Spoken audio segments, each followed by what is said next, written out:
Super Mario Odyssey, Part 8. No, sorry, Part 7. So this is video 5 for the Sand Kingdom, and for now, the last time that we will actually be in the Sand Kingdom, thank goodness.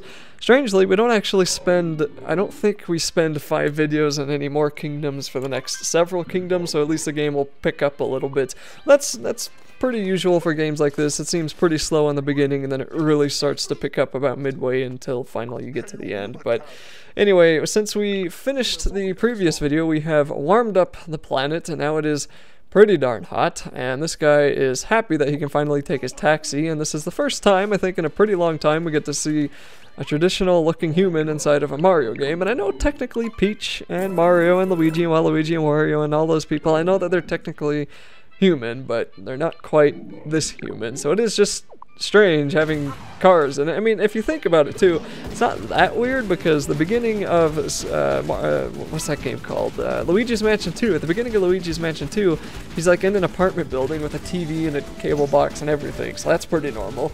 And you get to go through mansions which exist, so that's kind of human world. And the only weird thing is the Mushroom Kingdom has Goombas and funny clouds and happy hills. But alright, so here we get to ride on a taxi. I think his name is like Draxi, or some kind of play on the taxi word, I don't know. But I missed those coins. I think I do actually come back and get them later, so don't worry, I missed them, but I got them eventually. And I decided to ride this guy on over to this corner of the map, because like I said, we're still going to be doing a few things here. And as you can see, what's it called? Jaxi. Okay, not Draxi. Anyway, that's Jaxi, you can call him, and he'll help you get around the island, or I mean the kingdom, a little bit quicker if you don't have quick travel. But anyway, we're just going to come here, and we already have enough moons to continue on to the next kingdom, but I wanted to try to clear out a few more if possible. Plus, this area is just kind of cool, but you know, it is kind of, it's getting time to get through it. So the moons that we collect in this video are the Bullet Bill Maze side path, also the Sand Kingdom timer, which I hate timers, but it's not too bad. The Lurker under the stone, and then the Sphinx's treasure vault, which is actually a pretty cool one. So for this area, we'll just be really controlling a lot of bullet bills, and there's nothing much to the right there besides those 4 coins, which I think is completely worth picking up. Remember, these bullet bills will explode, so you'll want to get a new one whenever possible, and do your best not to stay on one for too long, otherwise you'll fall into that poison below you, and that will result in your death. So before we go into those spinning doorways, we're going to come down this way, and make sure once again you also don't hit walls. Along with blowing up, don't hit walls. And we'll get this moon here, which will be our first one, the Bullet Bill Maze side path. And I think it's interesting that it even gives you a date as to when you collected that moon. So I wonder, there's probably a menu somewhere that shows all the stuff you've collected. I don't know when you unlock that. I don't think I've unlocked it yet. If you can unlock it, I don't know. But there's got to be a way to see when you got a certain moon, because it records the date that you got it. I think it's weird that it wants you to be that specific. Once we get further into the game, we're actually going to run into a few mini games that have leaderboards, like actual rankings on the Nintendo ranking, whatever it is. So that's pretty cool.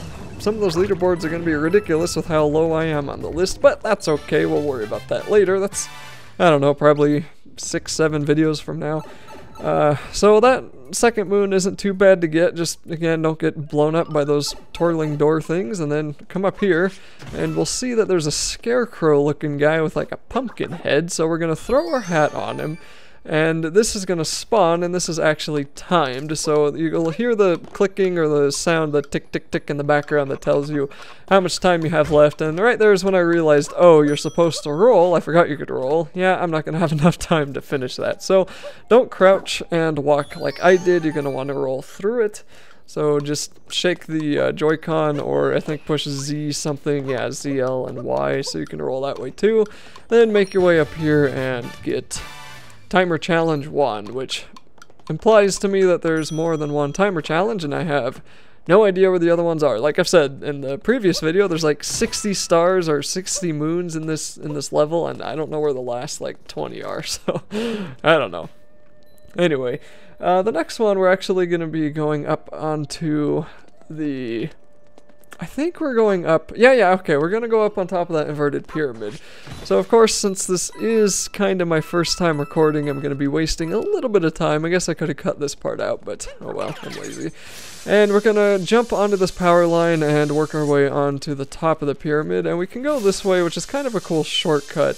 These power lines, they're just fun. I mean, you're an electric ball of Mario. How can you beat that? So anyway, jumps back onto the power line and actually head in the correct direction this time. I have no idea how you're actually supposed to get those coins.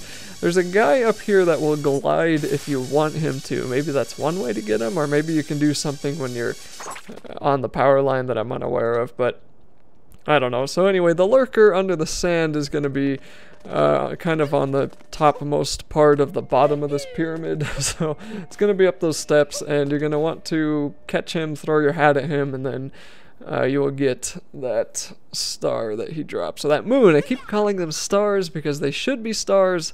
I'm a little bit surprised they're power moons. They should be stars. They've always been stars. Why aren't they stars? Anyway, it's fine. Moons are okay. So once we finally decide to start looking at the somewhat empty but really cool HD view, we can get up here and work on this.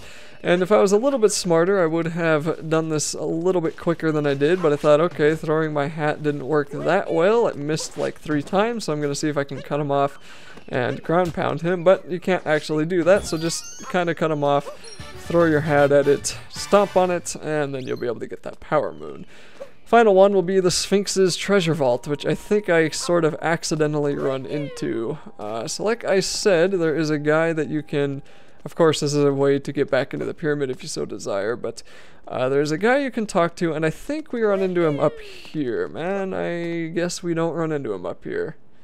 Where do we run into him then? Somewhere. I don't know, there's some like flying salamander thing that you can talk to and he'll let you glide around. Is he right up here? There he is! Okay, I knew he was around here somewhere. Okay, so if you talk to that guy, which I think, yep, I do go talk to him, and then I'm gonna fail miserably because flying didn't really make any sense. I get better at it later, but yeah, so if you throw your hat on him, you'll be able to fly around. Just make sure that you don't actually go into that pit of quicksand down there. And you can hold B to glide, and I kind of did that, but it didn't work. I went almost directly into the quicksand and luckily got out, and then decided, well, that didn't really work. Saw this Sphinx, and this is going to be the final moon in this video. Decided, okay, let's talk to the Sphinx. Hello, Sphinxy. I won't call him that again, believe me. He's going to ask you a riddle, and he wants to know, what does Bowser want from this land? The answer, of course, is that ring, or that band. So just answer that. He knows that it's probably not really much of a riddle. So we're going to go on inside, collect the power moon, and that's pretty much going to be all there is to this video. The rest of it's going to be me heading on back to the Odyssey. I might do a few other pointless things, but we're going to go back to the Odyssey, power it up, and then head on over to Wooded Kingdom. Now this is actually a little bit unique because you get to choose, do you want to go to Wooded or Lake Kingdom first? And if I had to make a suggestion, I would actually say go to the Lake Kingdom first. It's a lot more fun than the Wooded one. I thought Lake would have a ton of swimming, which is why I was like, oh, I don't like swimming in Mario games, I don't really want to deal with that yet. But there's not really that much terrible swimming. There's a little bit of swimming, but not that bad. But anyway, I had more fun in the Lake Kingdom than I did in the Wooded one. So that's my suggestion, but we'll be doing Wooded next because that's what I went with, and that'll be it for this video.